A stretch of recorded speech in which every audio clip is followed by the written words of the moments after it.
He's been in sales for over 20 years, but this isn't a story about someone who just sells products. It's about someone who builds teams and businesses. From knocking on doors to leading strategy at Bunzl Cleaning Hygiene, one of the largest distribution companies in the world, Stuart Turnbull has done it all in sales. He's won multi-million-pound contracts, coached teams across the country, led businesses through innovation, sustainability, and growth. And what really stands out isn't the titles or just the numbers. It's his mindset, the curiosity to question everything, the humility to keep learning, and the obsession to develop people that turn into great salespeople over time. In this episode, we talk about leadership, resilience, and how to build a sales culture that actually works. This is the story of Stuart Turnbull and what 2 decades in sales can really teach you about business, people, and progress. Thanks for joining today, Stuart. I'm really happy to have you here, mate. After that intro, I kind of think, I should leave the room. But yeah, thank you, David. It's great to be here. Honestly, I've got so many things I'd want to cover off with you, but I think a really good place to start would be, because you've got some in our industry. I think you've got the biggest wins that I've seen from anybody that I know.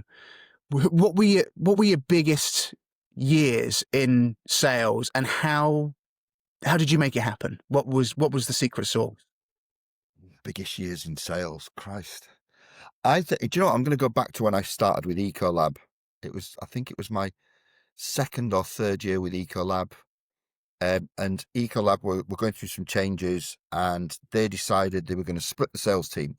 So they created a team of account managers or farmers that would just look after the local business that they got. And then they had what they called street fighters who were out there winning new business. And that's what it was about. And I was quite new to them still, really. I was still getting my head around selling and selling cleaning chemicals. And I went into this street fighter team, and I don't know, really, I just really enjoyed going out there, knocking on doors, finding customers, selling the solution, talking to them about, it's dishwash detergent. It's not very exciting. And you can go to any of the cash and carries and buy it for £2 or £3. And we were selling it for £250, £300 a box. So it was really how do you bring that product in that box to life that makes them go, yeah, do you know what? That's really clever. Let's buy that instead. And I think that year I finished 174% of target. I was nearly 90% ahead of everybody else on it. Wow. And that kind of started me off, really. That buzz of it's a bit like in sport, isn't it? When you're top of the league or you're constantly winning, you get that buzz and you get used to that. And I just found that naturally talking to people, I'm naturally curious, or as some people would say, nosy. So I ask lots of questions, but I've kind of learned that asking lots of questions, or questions that customers don't normally get asked, gives you different answers, which enables you to build your proposition to match those answers. So suddenly it's not about how much, it's suddenly like, oh, actually, I could really see that working. Yeah, let's just do it. What are some of those questions? What are some of those, like, what's the sort of line of questioning that you like to take people through to dig in and learn those things? You know what? I've tried several times over the years to write down like the top 10 killer questions. Yeah.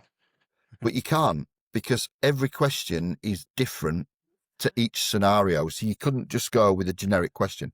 What I would say is there's a group of questions that you could use. So you can use TED questions. So tell me about, explain to me about, and describe to me about. Okay. Use TED questions, which generally will open up people. If you've got children, it's brilliant. Every parent will know this. When sort of the ages from about 5 to about 9, they come home from school. What have you done today at school, kids? Now, was it good? Boring. I just want to go and do something else. And then suddenly if you start saying to them, well, explain to me what you did at school today, and they'll suddenly tell you a little bit more. Or describe to me about how school made you feel, they'll tell you something else about it.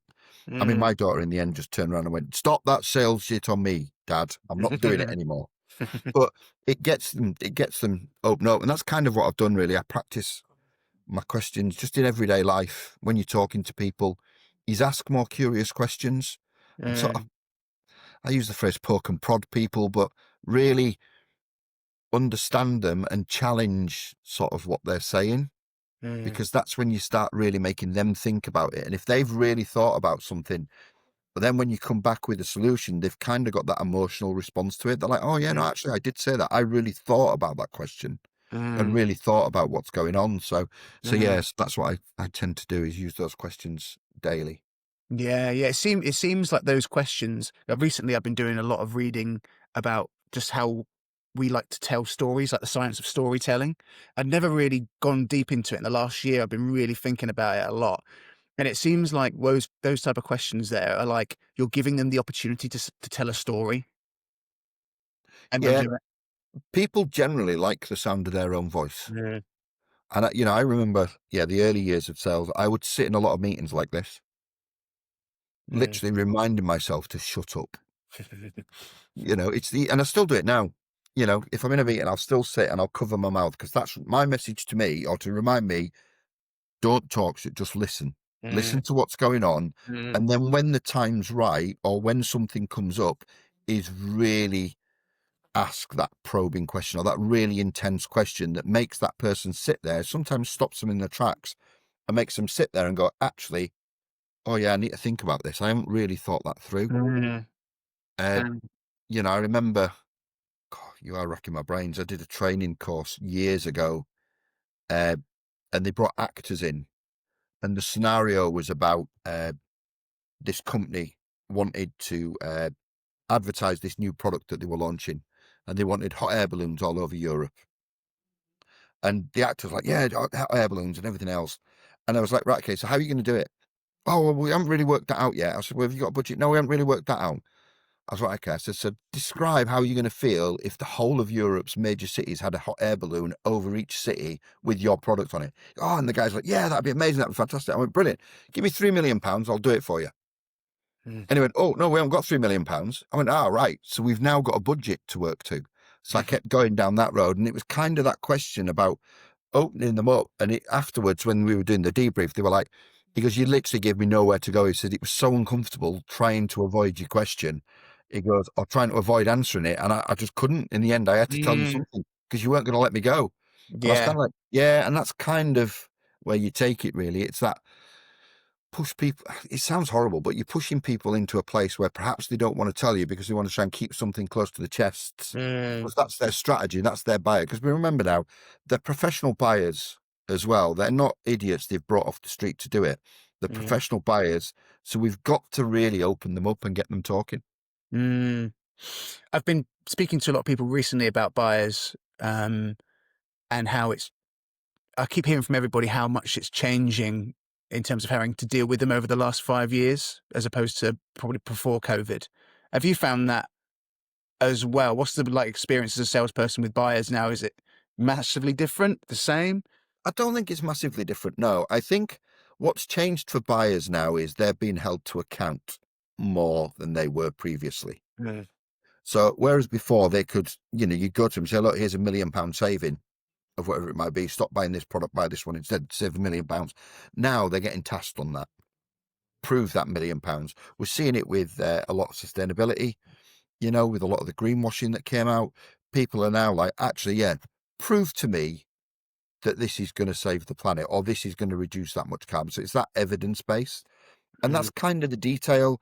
And inherently, salespeople are generally lazy. That's you know, kind of where most of us sit.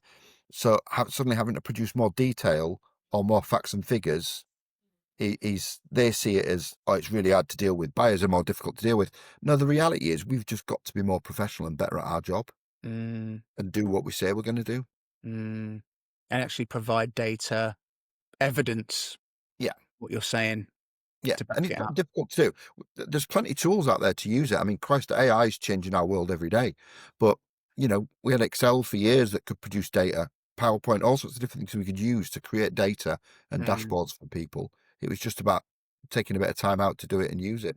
mm, mm. Yeah. I mean, so it's a yeah, I mean, what I'm hearing is that you just got to be better at what you've got to level up how you are as a salesperson. Just simply having that gift of the gab or opening that door isn't enough. You need to show them. You need to show that Well, it's it's not. actually going to It's work. not. Unbelievably, I can't believe that was not working before, happening I before. know. I mean, there is a world famous saying, isn't there, that hard work will always beat talent that doesn't work hard. Yeah, And oh if yeah, you look in professional sport, that is evident every everywhere. week, Yeah. and I kind of have really taken that on. Hard work does pay off. Mm, It really does. If you're willing to put in the effort and the enthusiasm and go into it with an open mind and work hard, you will get the rewards. yeah. Rewards Yeah. don't happen by accident. You don't suddenly walk down the street and trip over £1 million contract. Yeah. You have to be out there talking to people, working with them and networking properly. And suddenly, yeah, the opportunities open up, but you make your own luck. And that seems like such a simple, no-brainer concept, right? But I know, like, how many you've worked in big teams, different massive companies. You've seen also how many actual salespeople understand that simple concept? Do you think? Less than 2%. Yeah, I would have said less than five. Less than 2% are willing to work hard. I mean, one of my first sales managers, bless him, said to me, he goes, "You've got to remember there's no chains on your car doors. There's nothing stopping you getting out your car and knocking on the door or going and Mm, speaking to a person." And it's the same. And sadly, I think some people get trapped inside their own heads. mm, Oh, there's no point going to talk to that person because they're part of this group or they're part of that group, so they can't talk to us. There's no point.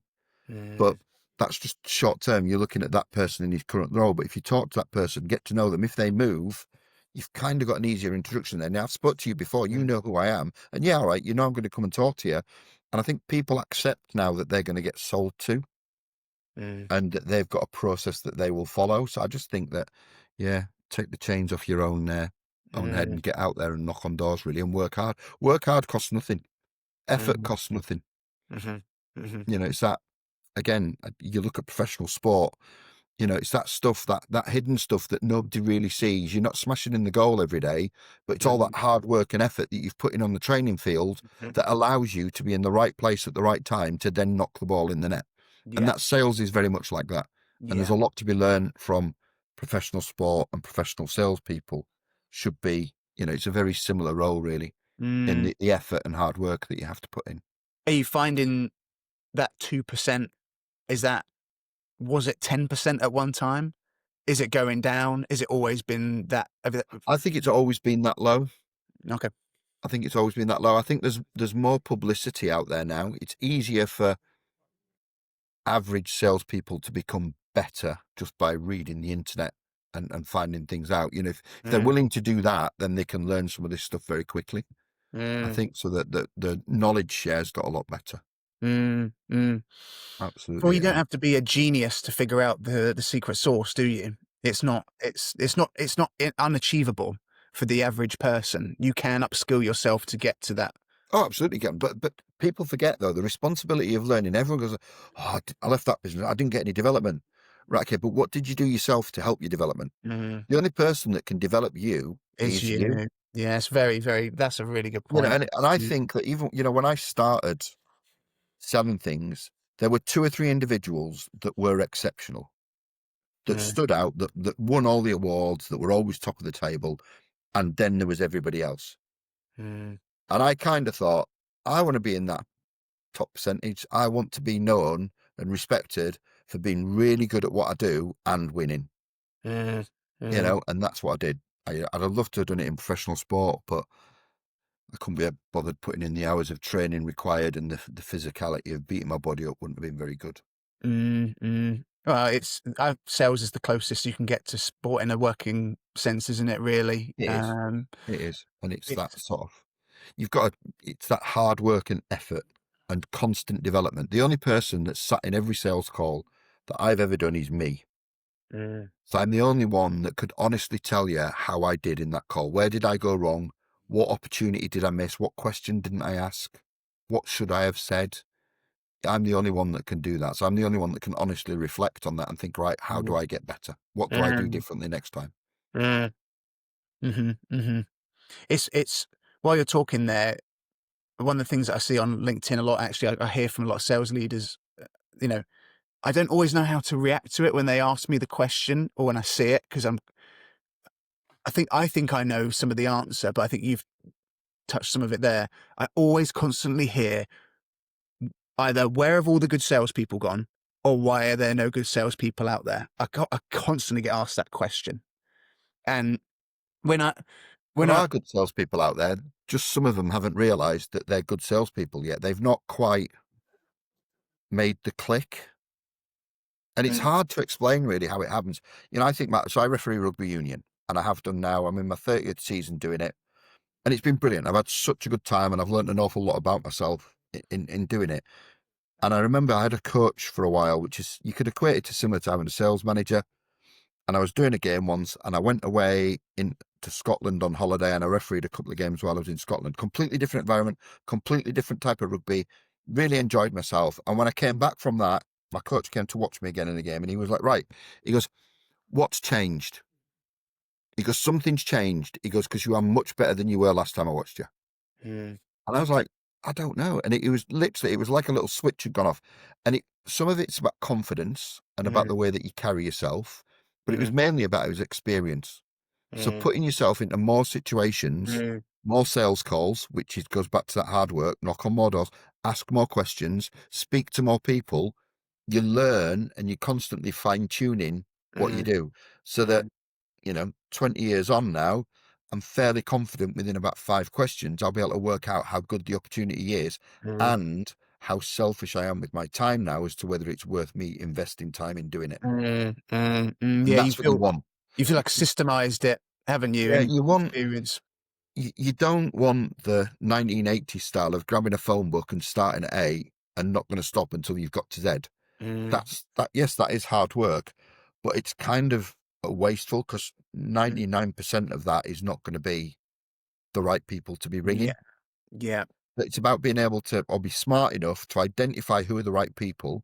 What are the key things that I need to know about them to be able for me to decide whether it's worth me investing my time in speaking to those people to mm, help them save money, improve their service, do whatever it is that we might be doing. yeah, yeah, yeah, yeah. And the confidence bit is built around you've given, because you've been in those situations enough times, you've built undeniable proof of evidence that I've succeeded this many times, right? Therefore, Yeah, I've got the confidence. yeah, and This some of doesn't just it's come out that's thin it's air. just in your own head that it's that own thing, knowing that I'm going to go into this and I know that we can do this. We've done this before. I'm replicating it. Mm, You still get the elements of doubt, and there's still failures. There's still ones that have got away that you look at and you think, should that have got away? Yeah, but I mm, didn't do this. I didn't do that right. Next time, let's make sure we do that. mm. And you gradually get better. Yeah, yeah. One of the concepts that I was thinking about this the other day that I'm going to do a post on, I think next week. One of the things, because a recruiter and a salesperson, we do the same job. It's just selling a different thing. Um, I'm sure you've been through them. And one of the hardest things that I have tried to get over, I think we've got there now, is the feast and famine cycle of sales, you know, and it's, we've had situations where we've had famine cycles for like a month at a time and you get stressed out and the confidence goes down and everything, doesn't it? And you start wondering Yep. what's going on. 2024, beginning of 2024, we had a 6-month famine cycle and it was getting worrying, really worrying because you're like, is this ever going to end? What's going on, etc. And during all those previous famine cycles, I'd always sort of looked at it and blamed the market or, blamed external things. By that 6-month famine cycle, it forced us to become better at what we did, and we implemented certain things and took risks on certain things. And ever since that moment, we've never had a famine cycle. It's been the most consistent it's ever been for 18 months. So when I look back on that now, I think the universe is telling me that I need to grow in those times. Yeah, it's Calm constant down a little bit. evolution. I think you can put a process in place that protects you. So we have process. Everyone hates process. Oh, it's admin. It's this. No, a process is there to protect you and your business. Mm, Because if we follow this process, this is, in all probability, this is the outcome it should be. mm, And when things are harder, I think that's when you've got to take a step back and go back to your process and mm. start working through it, which in doing that allows you to identify which bit of the process am I no longer doing. Yeah, where's the bottleneck in it? What, yeah, what have I stopped doing? For whatever reason, I've stopped doing it. And if I introduce that back in, suddenly you'll find that you get back on track quicker. And it's funny that because you said that it was exactly a process problem that Yeah. we'd actually never figured it out, and it forced us in this time to actually go right. Let's figure this out, and it's a process issue. It's not a confidence thing. It's not I'm bad at my job or this, that, or the other. It's the process wasn't in place Yeah. to fall back on. Yeah, exactly. So if you've got a good process in place that you've proven works, follow that process, the results come. Yeah. Yeah, You it's know, actually a lot more. That bulb thing taught me how much more black and white it is than I sort of realised. That it well, was it is, kind but of a bit of a sometimes numbers you game. just, and I think back to when I started, a lot of it was just about the natural ability to be able to go into a room and talk to people Mm, mm, and have that conversation. I've mm, kind of realised now, after several years, that my brain works in slightly different ways. Even though it's quite severely damaged, it does work in different ways. I'm very logical, mm, and I'm got a real ability to be able to streamline a process quite quickly. And I mm. remember someone once said to me that the best way to streamline a process or speed something up is go and ask the laziest person how to do it. Because they want to look for shortcuts, right? And get it Yeah, done quick. but you need the laziest person that's also very diligent and accurate with what the outcome is. Mm, mm, So if you think about, I quite like using sport analogies. Uh, Johnny Wilkinson, for example, who was by far regarded as England's best ever goal kicker. I don't know if you've read any of his books. I mean, he was a no, very no. troubled soul, but he wanted to take everything. He was so detailed in everything that he did. He took it Mm, down.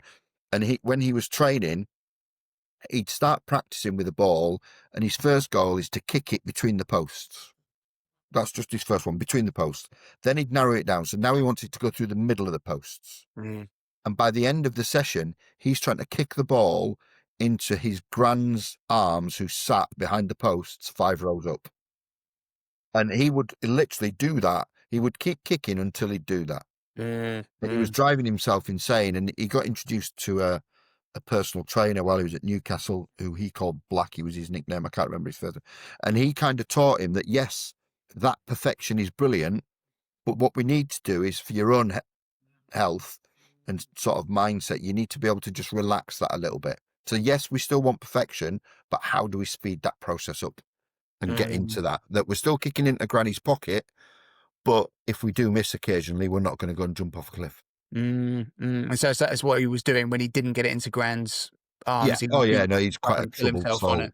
He Yeah, was yeah. massively troubled, bless him. And I think he still is. He's really Mm, interesting character to listen to or read his books. There's a lot of sports people like that, yeah. because they have to be so mentally driven to get to that success. Look at Olympians, the amount of Olympians, bless Mm, him, Ricky Hatton.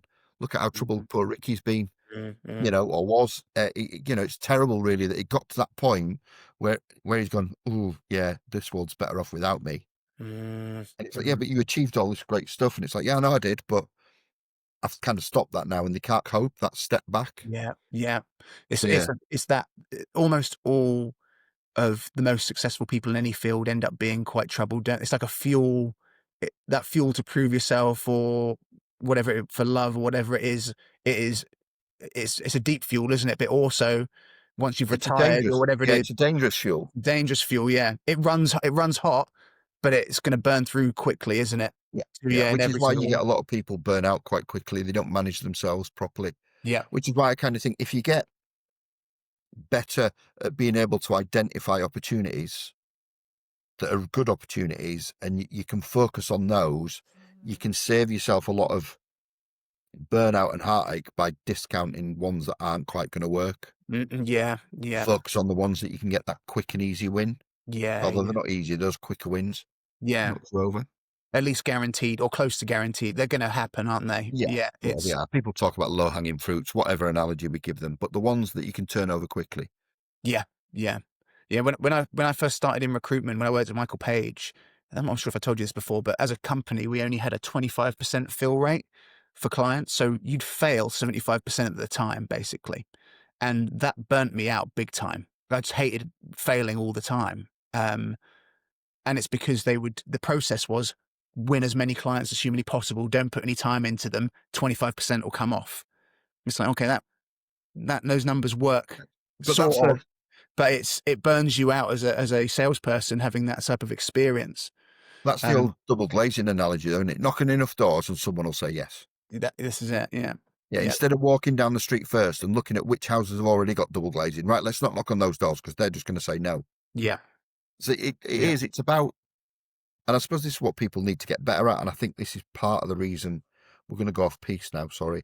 It's part of the reason why people have got a lot of mental health issues is they don't know how to manage themselves or manage their feelings properly.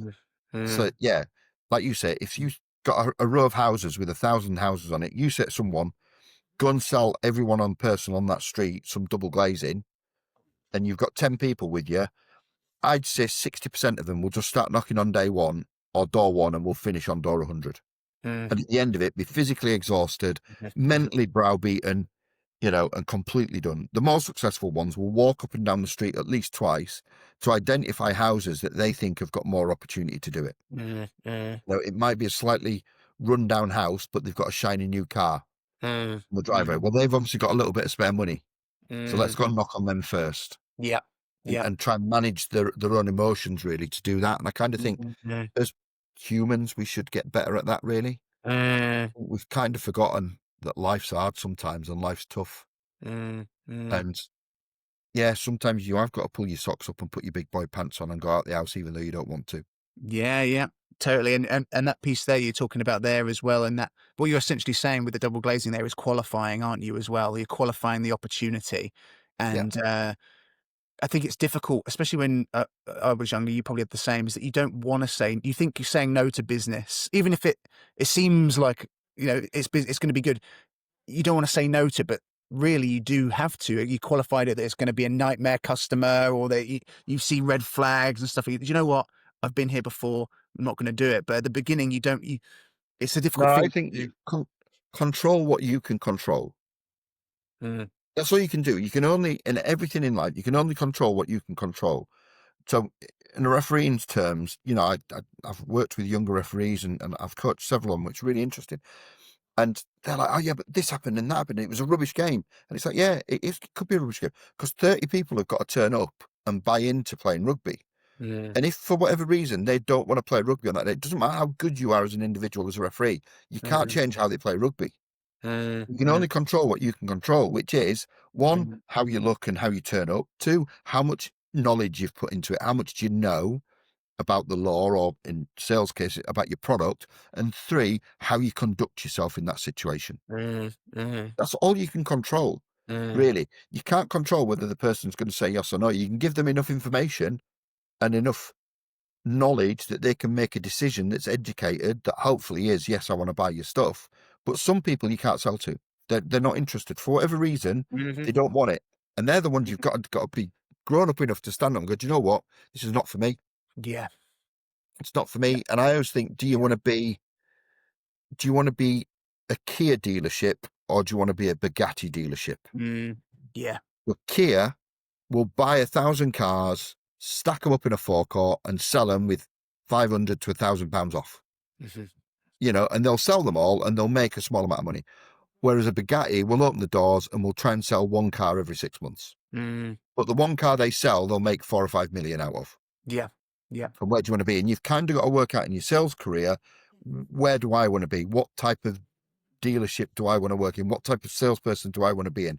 Do I want to focus on winning big contracts because they take the same amount of time as a little contract? They're the same. Yeah, and win £1 million, or do I want to run like an idiot trying to sell £100 to a couple of thousand people? That is such that the high ticket item takes the same amount of effort as the low ticket item is a concept that is, I've fallen foul of not believing it, thinking that it can't be true. But time and time again, it's been proven that it's true. I've got a friend of mine who's just learned this. He's a PTing at the gym down the road, just normal gym. He was burning out, tons of clients, also kind of like people who weren't the best type of clients either. They'd be quite, they'd be unreliable, working his ass off, not really earning that much. And he changed everything. All he did was brand himself as a high net worth PT, started going around wealthy people's houses, started charging 5 times the amount, doing exactly the same thing, just in their houses instead. And now he's wealthier than ever, and he's less burnt out than ever. He's got more time doing exactly the same thing.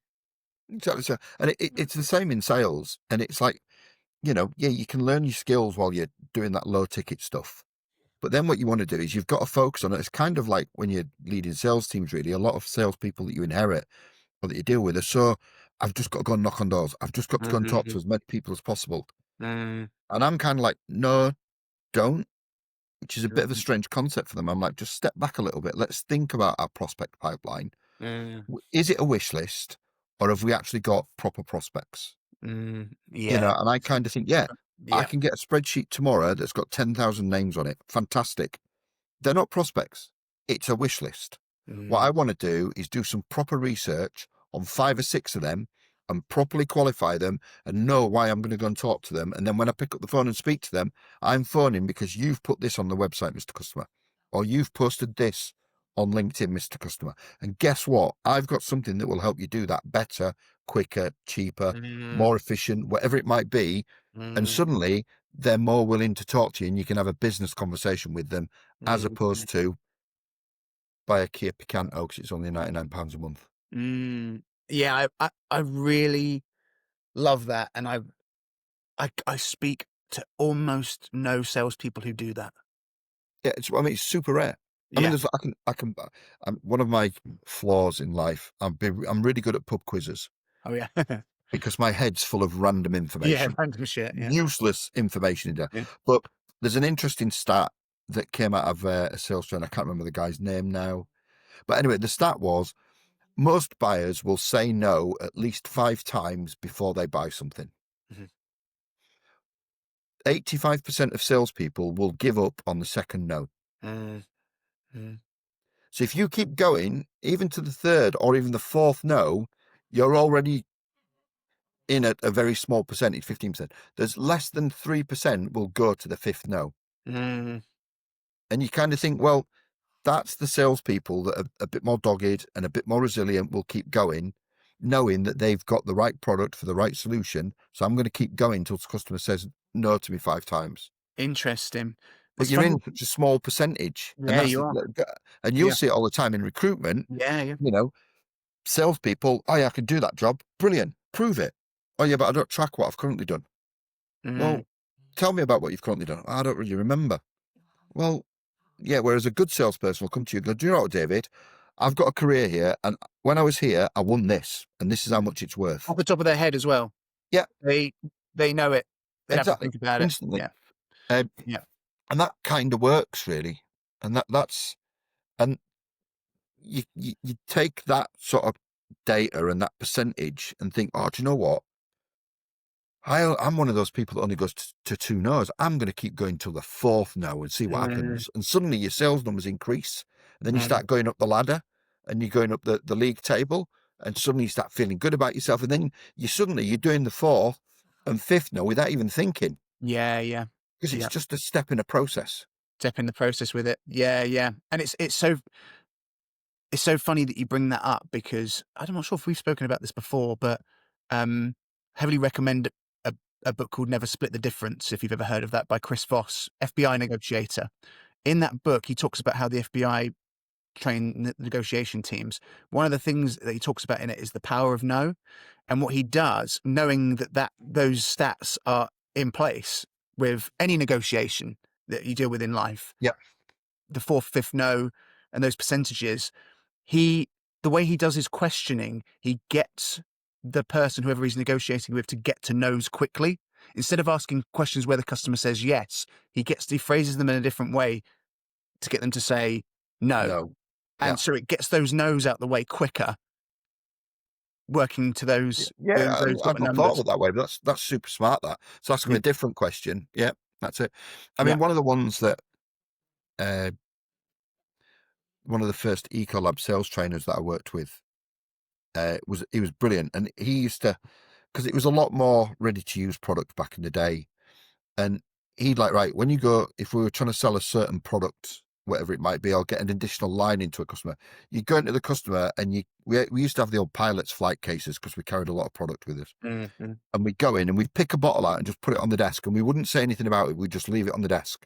And we'd have our normal conversation about whatever it is we're calling it. And we'd leave it on the desk until the customer said, well, what's that?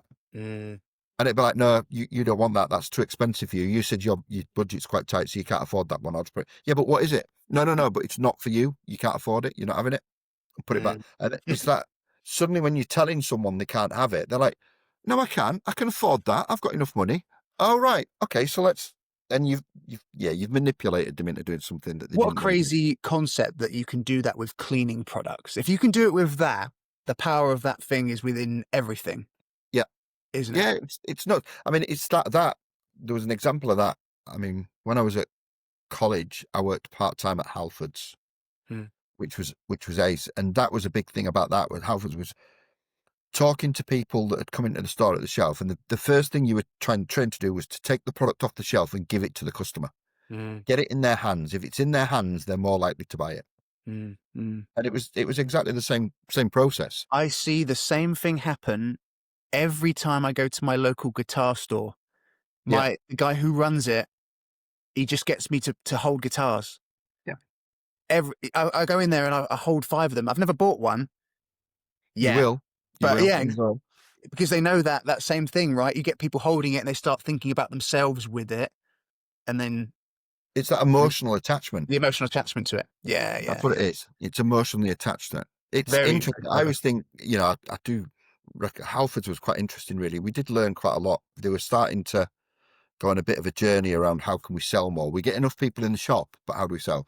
And you'll Mm. do it now. And I guarantee you, if you go out, like I know you will be going out with a wife at the weekend, it's probably going to involve shopping. Uh, and the amount of stores you go into and sales assistants that come up and they will ask you a fantastic question. And they'll always come up and say, can I help you? Now, I instantly say no to that question, regardless of whether I want help or not. I just say no because it's Yeah, such a shit question. yeah, yeah, yeah, Can I help you? No. yeah. Whereas at Halfords, we kind of worked on it. It was like one of the best questions we had was, what car did you come here in today? Mm, Because generally we're in a car store, so you're going to be buying some bits for a car. So it's like, well, what car have you come in? Oh, well, I've come in this car. Brilliant. Let's talk a little bit about your car and do you do your own work to it? And suddenly you open them up and you could sell mm, them more stuff or get them into a mm, better conversation. And that mm, works really, really well.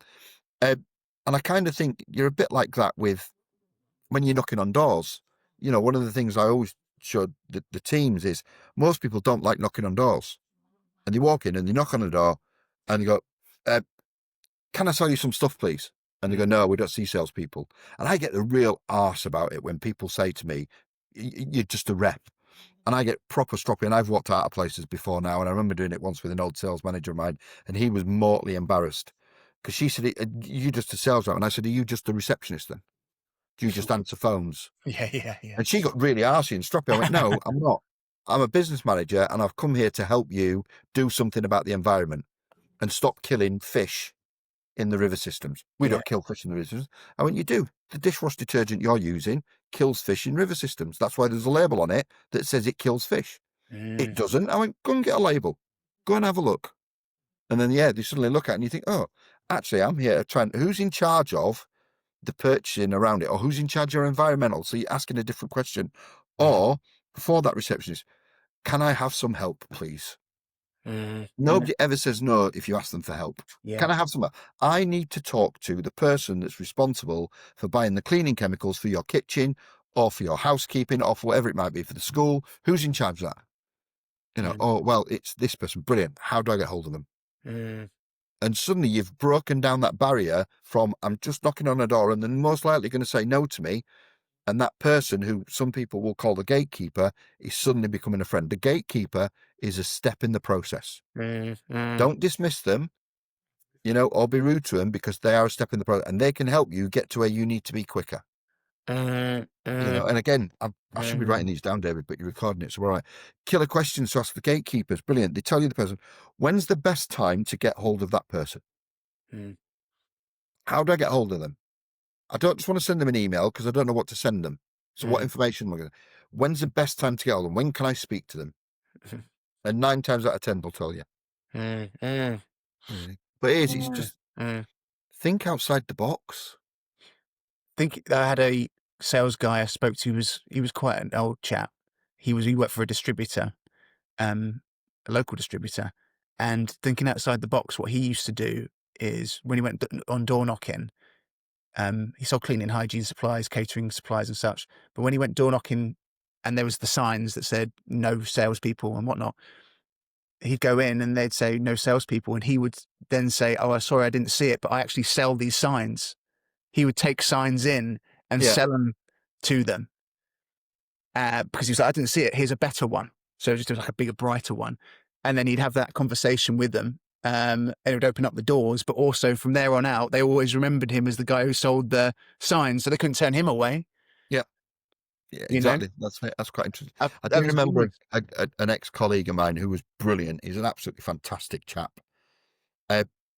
Stereotypical RAF. He was a proper flight officer. I reckon if he could have bought one of those comedy scarves with the bit of wire in it going out the back, he'd have done that. And we went into this hotel once in Exeter, and he's got this brown leather briefcase, old-fashioned brown leather briefcase. And he walks into the middle, big reception area, busy foyer, 4 or 5 receptionists behind the desk, and he walks into the middle of the reception area and just puts his briefcase in the middle of the floor, and then goes, "Come on, shirt." And we just went and sat down on some seats that were on the side. He goes, "Don't move, just sit here and watch this." And you could see the receptionists were having a little bit of a conversation about, "Oh, there's a briefcase in the middle there. That shouldn't be there. We should do something about this." But none of them are brave enough to do it. So they will then go out the back to get a manager or the duty manager to do it. And then the duty manager would come out and he'd be like, "Well, whose briefcase this?" And at that point, this person, he'd get up and introduce himself. And he said what he's doing there is he's bypassing some of those initial objections and trying to get to someone who's more senior who will answer a better question or give him a better answer to the question. And I kind of thought that's pretty smart, that. It's pretty brave and ballsy, It is. you know, especially in this day and age with bombs and everything else. Yeah, You could end up right. with an Yeah. armed police response. But I thought, yeah, that's quite good. I've never tried it myself.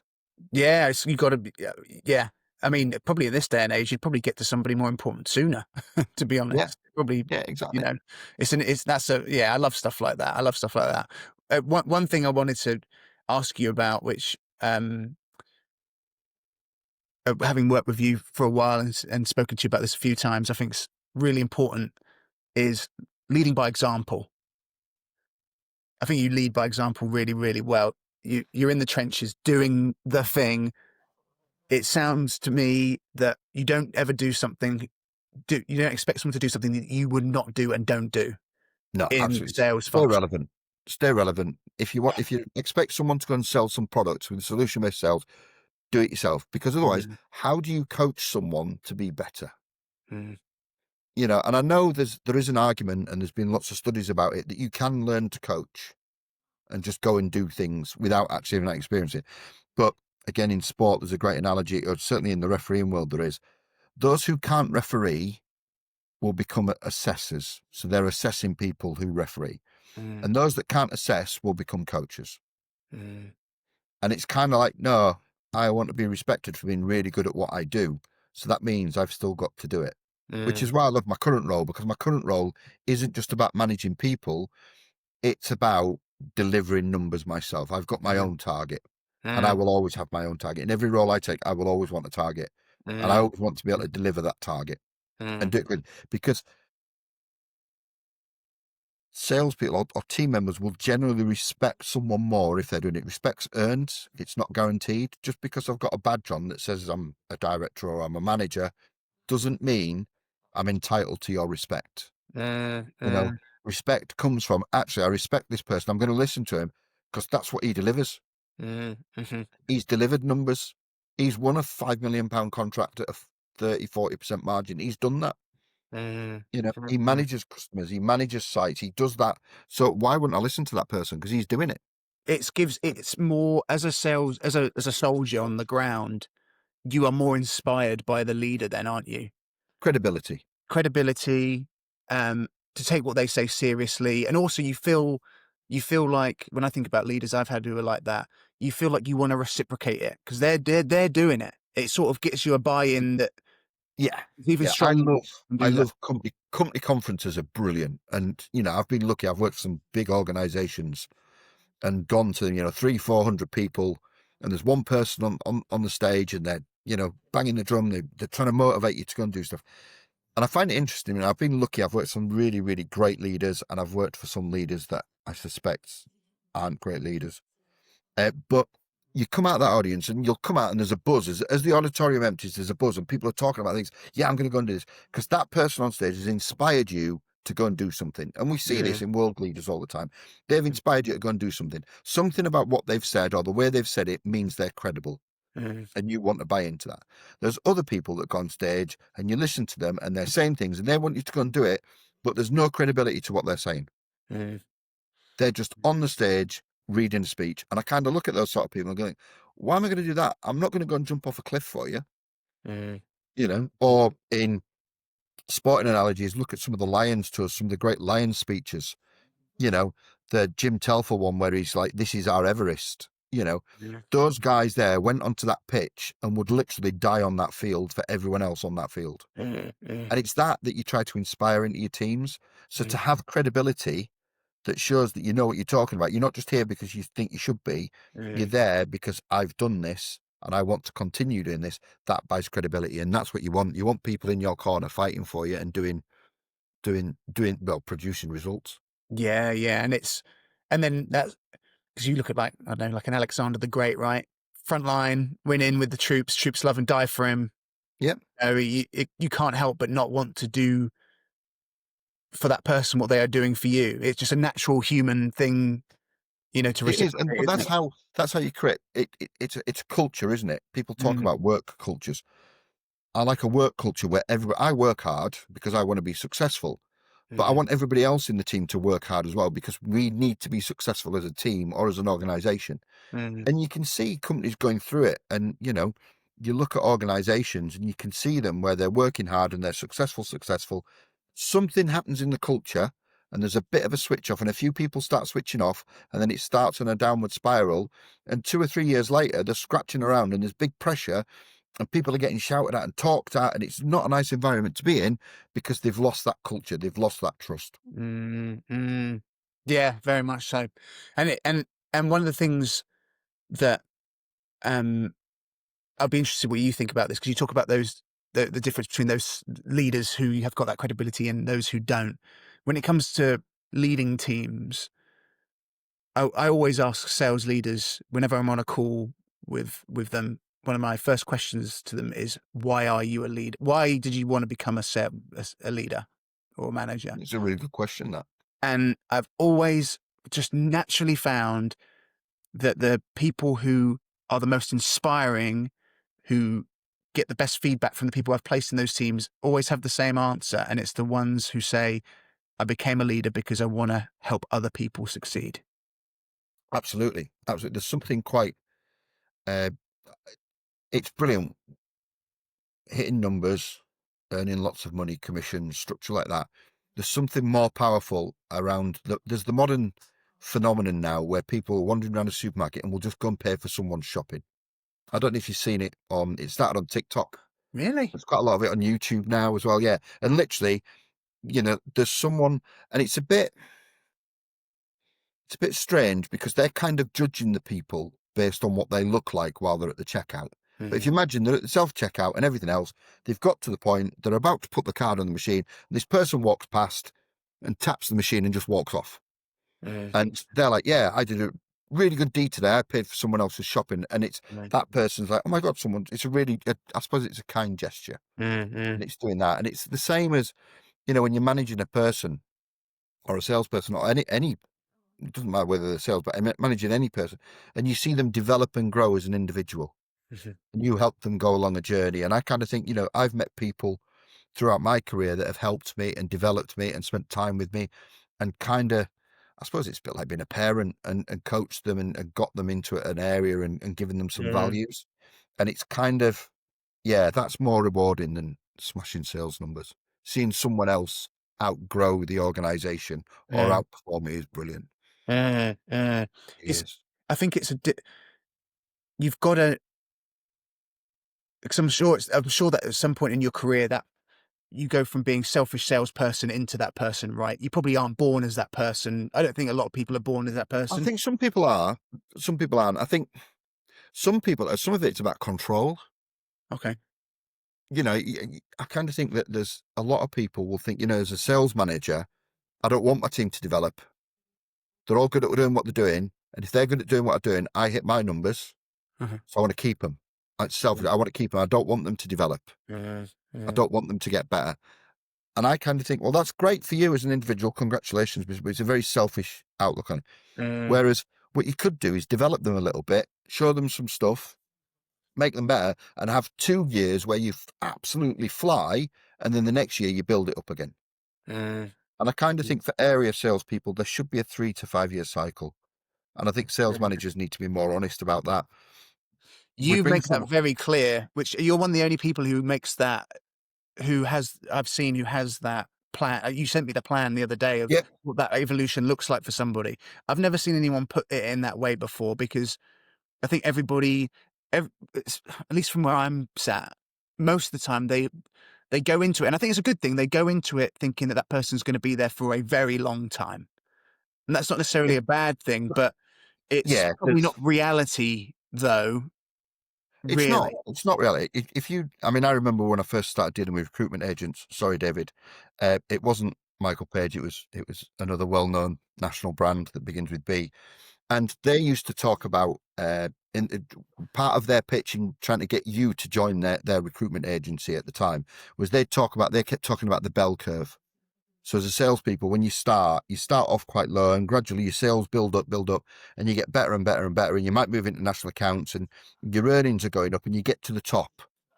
And then at the top, you've kind of then got to make a decision: is do I then carry on trying to be a salesperson, or do I make the step into sales management Yes. to then grow your salary that way? Because you've kind of reached a peak. Mhm. And I kind of think that we have to take that approach with our sales teams, that they come in at year one with very little knowledge, might not know anything, and we spend a year training them and developing them and getting the skill levels up.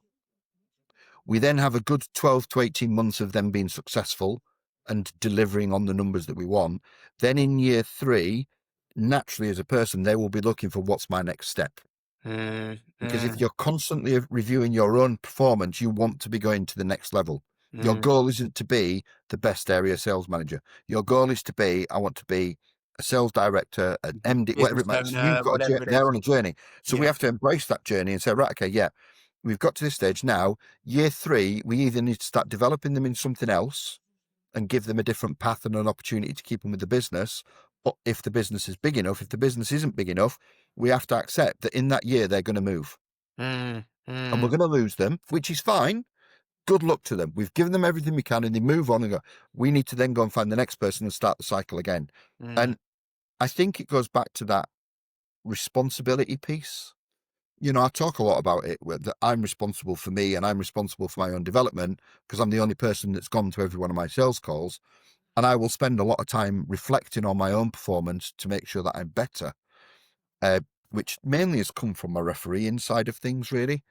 Um, and I've brought that into work. And I kind of think, right, so if I'm constantly trying to develop, I'm taking responsibility for that. So us as sales managers now and sales leaders, we need to take responsibility for that process, that we're taking an acorn and we want it to grow into an oak tree.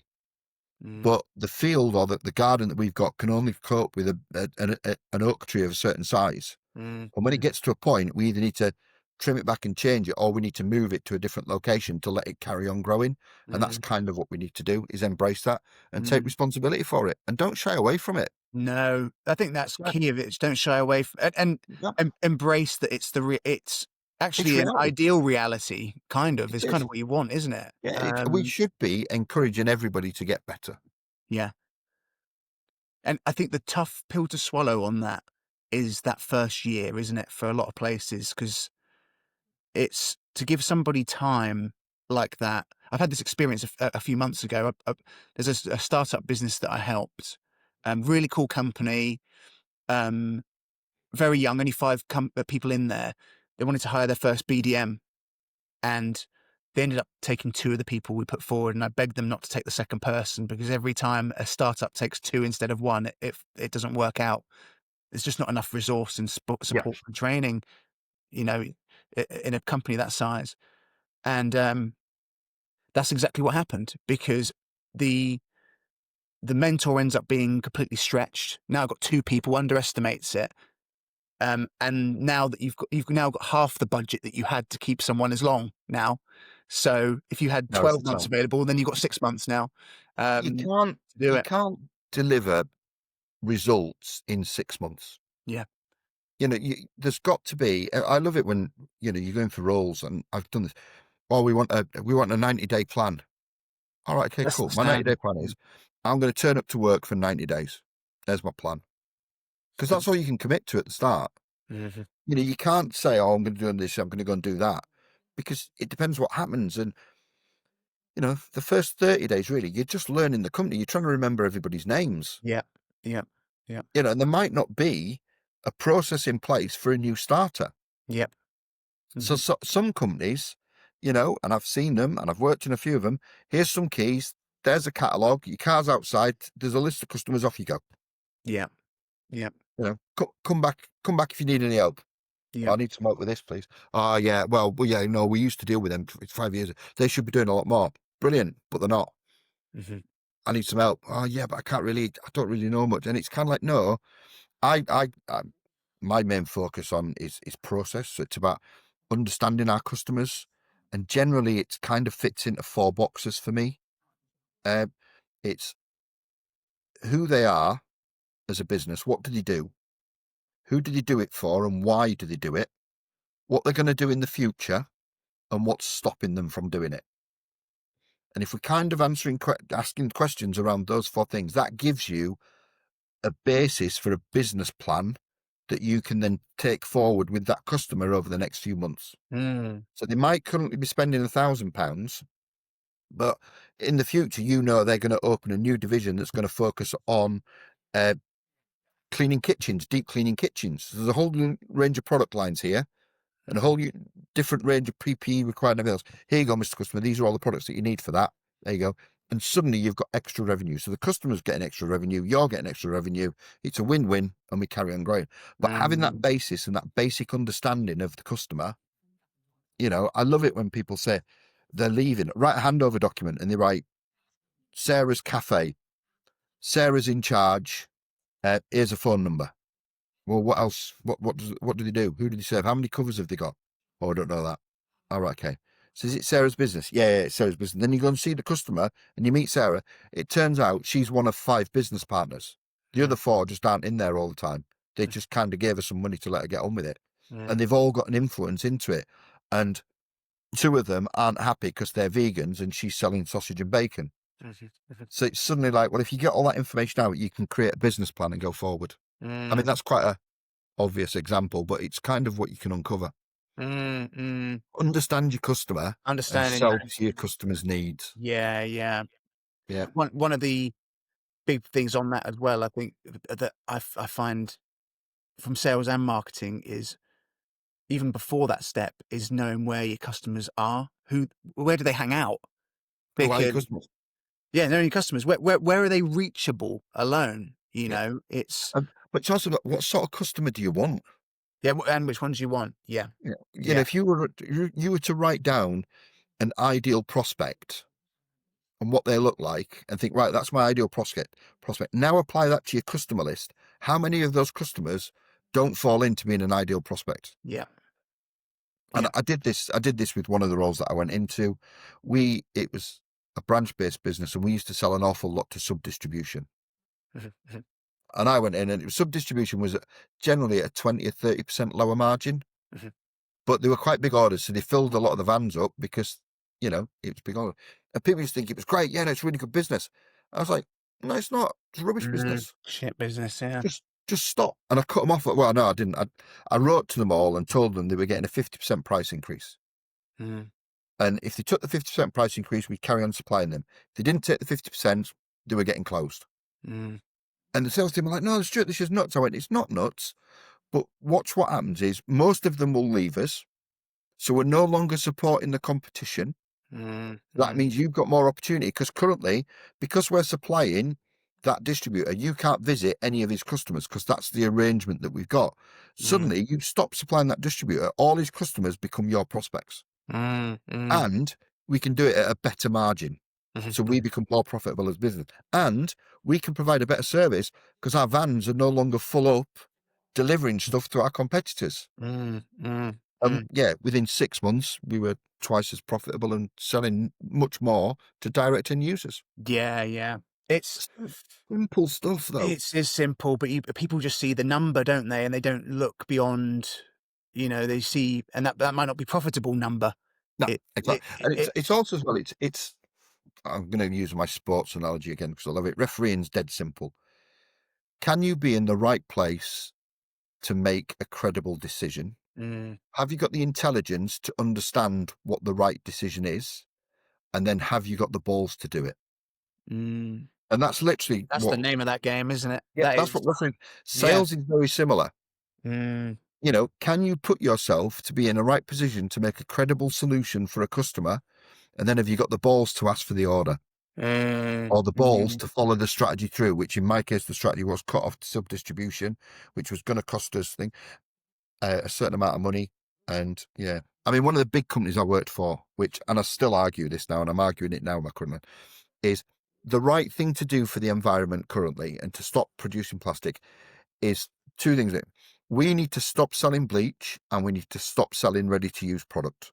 There is no reason for it. Just concentrate. There's better products out there. The two things that we should have the balls. If we're committed to being sustainable, we should stop selling those two products and just cut them off. We don't need to do them. Customers shouldn't be using them and they should be buying something else. And nobody's brave enough to do it because, oh yeah, but no, we get so much money from it. But we don't. If we do the reality, it's a couple $100,000. We could fill that up much better ways. But the message to customers and the credibility we get from that we are the most sustainable distributor in the UK because we're doing this. But trying to get that old school mentality out, it's people will always buy bleach while people still make bleach. But everybody knows we shouldn't use bleach. It's really dangerous. It's bad for our health. It kills fish and it doesn't really clean anything. But why is it still available? And that's the thing. Why is it still available? Do we all need to wait for our grandmothers to die before we make a decision on it? No, do the right thing. Stop producing it. yeah. And it's kind of, we haven't spoken about it on this call, but previously, is going away from that product mentality to the service mentality, isn't it? Sell benefits, not features. Yeah.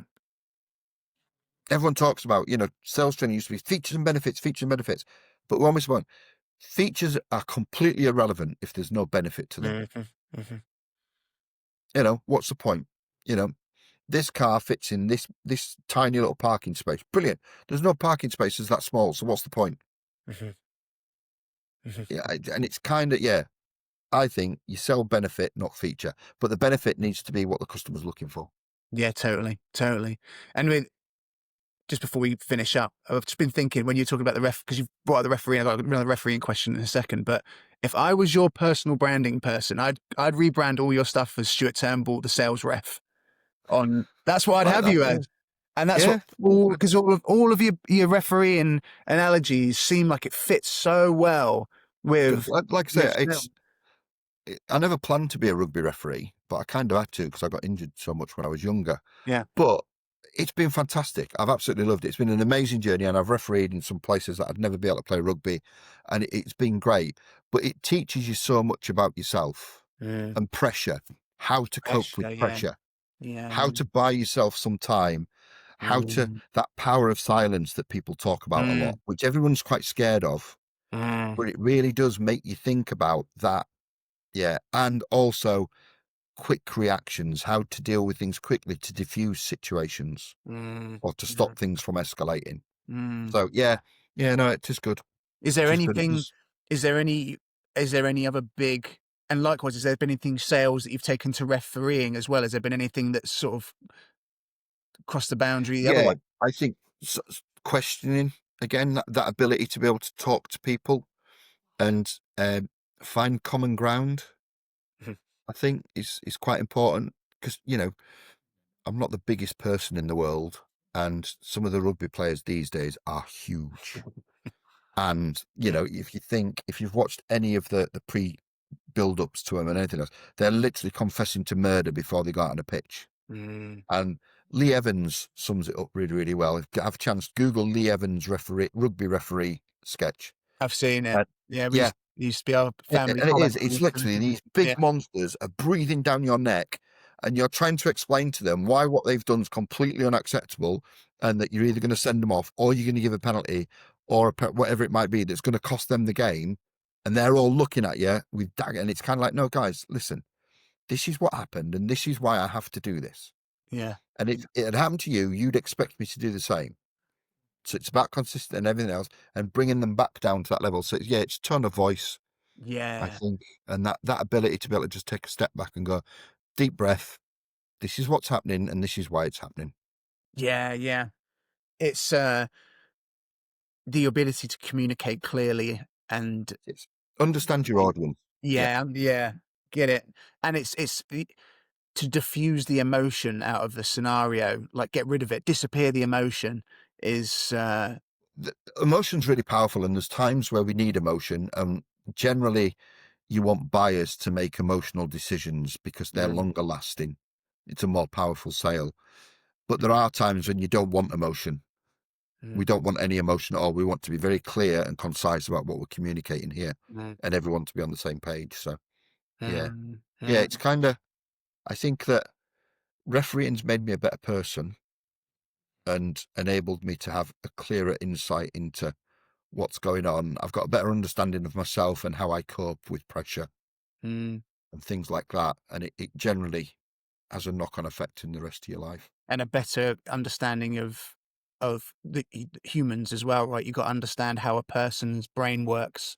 Yeah, yeah. Um, Which a lot of that comes from sales training, because sales training now, I've always been really intrigued by the psychology around it, mm, why people make decisions, and the ability to modify your own behavior or your own way of communicating to recognize how somebody else wants things. I mean, I like to understand numbers. I'm very numbers detailed, but I'll use 3 words where most people will try and use 900, mm, mm, because I just want to know the 3 words. I can deal with them, make a decision, move on. mhm. But some people want 900 words. Yes. So there are times when I have to adapt the writing that I'm doing or the email that I'm sending to make it more appropriate for the end user or the person Mhm. that's receiving it. Whereas typically mine is, yeah, I've done that, move on. Yeah, yeah. Whereas You they're do like, yeah, send me some of the shortest emails, and it's wonderful because I'm like, all right, done, sweet. We're off onto the races. You know. but I'm like, because generally I'm really busy, so I Yeah, just want to yeah, move on. yeah, yeah, And yeah. it's I that, find that's with the case with the most successful busiest people I work with, all communicate in that way. yeah, that's They what ain't I mean. got It's like, time. right, move Yeah, on. I've got stuff to do. I'm doing stuff. yeah. So, and I get really narky sometimes around be self-reliant. So every company I've worked for has got some sort of system that will tell them everything they need to know about all their customers, just if you go and run a report or find out. Mm, And you get people, and it's generally sales managers as well, which is why I'm not like this. Oh, what's going on with this customer? I need to know what the last year's profit and margin was. And I'm kind of like sat here as well. Well, do it your bloody self. Why have I got to do it for you? mm, It doesn't say admin on my title. It says sales manager or, or area salesperson, business development manager. I want to go and do that. I don't want to be doing admin. And you've got access to the same system as me. Why can't you just go and do it? mm, mm, So I kind of think, with all my sales team now, if it's something sales number oriented, I'll run the report myself, mm, because then I get the numbers in a way that I want them to be, that I can understand them easily, mm. not as some people do, create huge spreadsheets that they don't understand it. Goes back to what you said earlier about process again, isn't it? You have a process in place for that as Yeah, well. take responsibility for yourself. Yeah, yeah. No, I love it. Listen, we'll get you back on again, Stuart, because we could talk You about sure? there's so much stuff that I'd All love right. to dig in with you. But I love how transparent and it's refreshing, like how how you distill these things into really easy to understand Yeah, concept. that's because deep down I'm stupid. You've got to remember, I'm going to really upset the audience now, because I am from up north. I did okay at school, uh, but yeah, like I say, my brain works slightly differently, and I can't be doing with millions of pages of instructions. Just tell me what you want doing.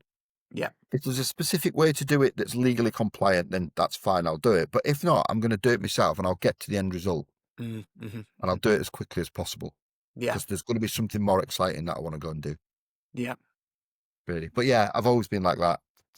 Short, sweet, concise. Well, I think it's a Move big on. part of it is um if you're aware of the things that you're good at and not good at, you put the systems and processes in place to make up for the areas where you maybe aren't Yeah, exactly. strong, don't I, you? I kind of think as well, getting told you're going to die sooner than you think you are. Uh, Certainly sharpens your mind on what's important and what's not Mm, important. mm, mm, It really does. So yeah, I've mm. kind of got a little bit worse, or a little bit more abrupt than I used to be.